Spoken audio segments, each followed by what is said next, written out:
Welcome to our YouTube channel. आज आपण महारस वर्गातला अभ्रक हा एक द्रव्य बघणार आहे. मागच्या 2 व्हिडिओमध्ये आपण गंधक व गैरिक हे 2 द्रव्य कंप्लीट केले.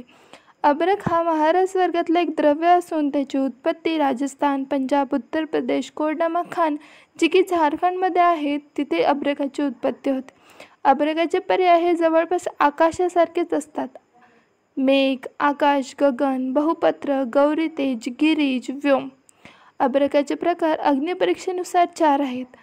पिनाक म्हणजेच पापुद्रे सुटे होईपर्यंत त्यामध्ये तीव्र अग्नी असते आणि त्याचा उपयोग मलावरोध व मृत्यूकारक होऊ शकतो. त्यानंतर नागाच्या फुत्काराप्रमाणे मंडलातिकुष्ठामध्ये याचा उपयोग होतो. मंडूक अभ्रक याचे तुकडे शेगडीतून उडून बाहेर पडतात व याचा उपयोग अश्मरी रोगात होतो. वज्र देहसिद्धीसाठी व लोहसिद्धीसाठी प्रधान आहे. वज्र अभ्रक याचा उपयोग देहसिद्धी व लोहसिद्धीसाठी प्रधान आहे. विकृतीमुक्त असला तर सर्व रोगनाशक आहे.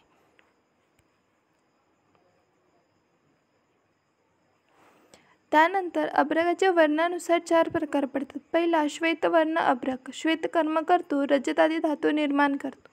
त्यानंतर रक्तवर्ण अभ्रक हा रक्तकर्म करतो, अनिमियासारख्या डिसीजमध्ये याचा उपयोग होतो, रक्तप्रसाधन कर्म करतो.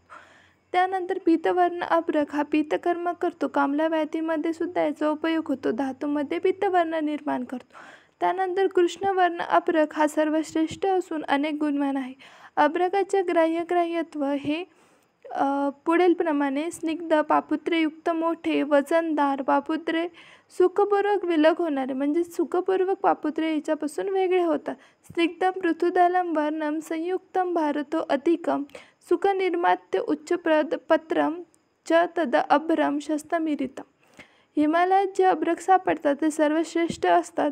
त्यानंतर पूर्व देशात असणारे अभ्रक हे मध्यम, दक्षिण दिशेत असणारे हीन असतात.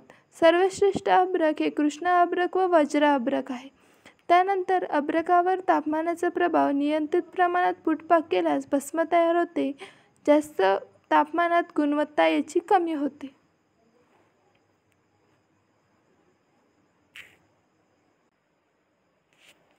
यानंतर अभ्रकाचे शोधन. अभ्रक अशुद्ध अग्नीवर लाल होईपर्यंत तापवावे. कांजी, गोमूत्र, त्रिफला यामध्ये गोदुग्धामध्ये ते बुडवावे. असे हे 7 वेळेस निर्वापन करावे. धान्य अभ्रक निर्माण विधी हा क्वेश्चन खूप वेळेस SQ विचारला गेलेला आहे. शुद्ध अभ्रक हा 1 भाग घेऊन शालेय धान्य त्यामध्ये 1/4 भाग टाकावे. त्याला पुरचुंडी स्वरूपात बांधून ठेवावे.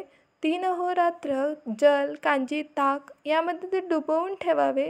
त्याचे मर्दन करावे. धान्य अभ्रक पात्राच्या तळाशी साचले असता कोष्ण जलाने धुवून सुकवावे. मारण क्रिया करण्यासाठी तयार होते. त्यानंतर अभ्रक मारण. कासमर्दाच्या स्वरसामध्ये मर्दन करावे. त्याची चक्रिका निर्माण होते. 10 गजफूट अग्नी द्यावा.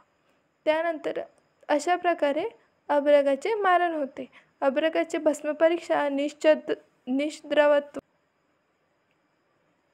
यानंतर अभ्रकाची भस्मपरीक्षा निष्द्रवत्व, अंजन सदृश्य, सूक्ष्म, गडद लाल वर्ण असं दिसून येते. त्यानंतर रेखापूर्णत्व, स्वादरहित, वारितर अशा प्रकारे भस्मपरीक्षा केली जाते. अभ्रक भस्म अमृतीकरण. भस्माचे तीक्ष्णत्व कमी करण्यासाठी एका लोखंडाच्या कढईत अभ्रक भस्म घ्यावे. त्यामध्ये समान अभ्रक भस्माच्या समान गोघृत घ्यावे व घृताचा अंश नष्ट झाल्यावर अभ्रक भस्माचे अमृतीकरण होते.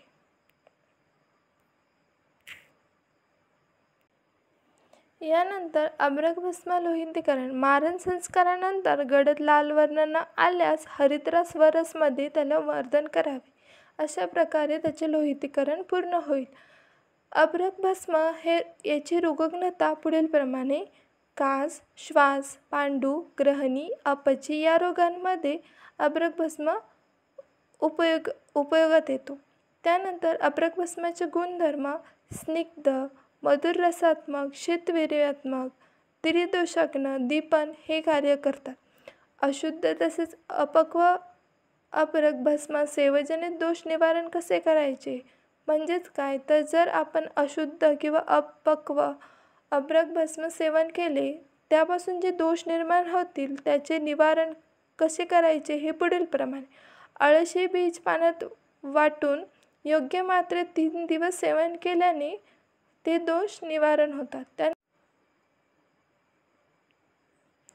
त्यानंतर अभ्रक भस्म मात्रा. दशपुटी अभ्रक भस्म हे 120 ते 240 ग्रॅम घ्यावे, म्हणजेच 1 ते 2 रत्ती घ्यावे.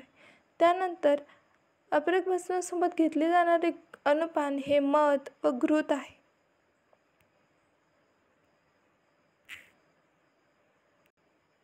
यानंतर अभ्रकाचे सत्वपातन. त्यामध्ये घटक द्रव्य असते शुद्ध अभ्रक व शुद्ध टंकन.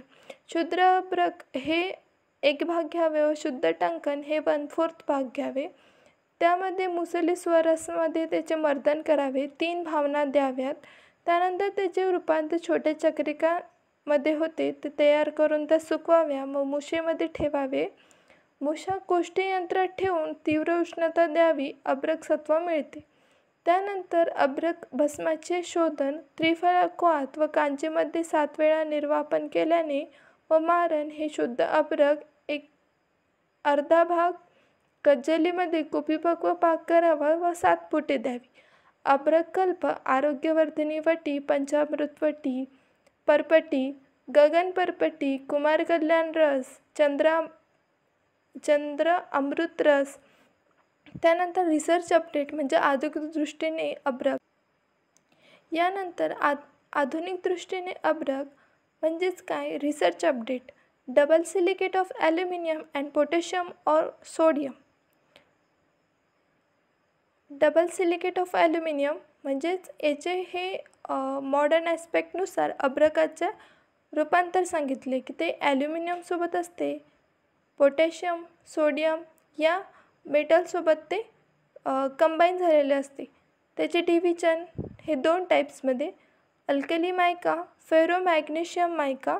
अल्कली मायकामध्ये सोडियम व पोटॅशियम असते व ते व्हाईट कलरचे असते.